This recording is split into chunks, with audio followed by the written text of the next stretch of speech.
ওকে তো বলবোই না, শুধু একটু নামটা ইউজ করতে হবে। কি খাচ্ছ? এখন আমরা হচ্ছে ডাল পুরি আর তরকারি খাচ্ছি। একটু পরে বাড়ি চলে যাবো সবাই।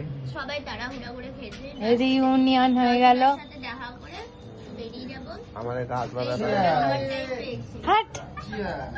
এই যে যাবে মালদা, এই যাবে নৈহাটি, এই যাবে হচ্ছে আমার সাথেই।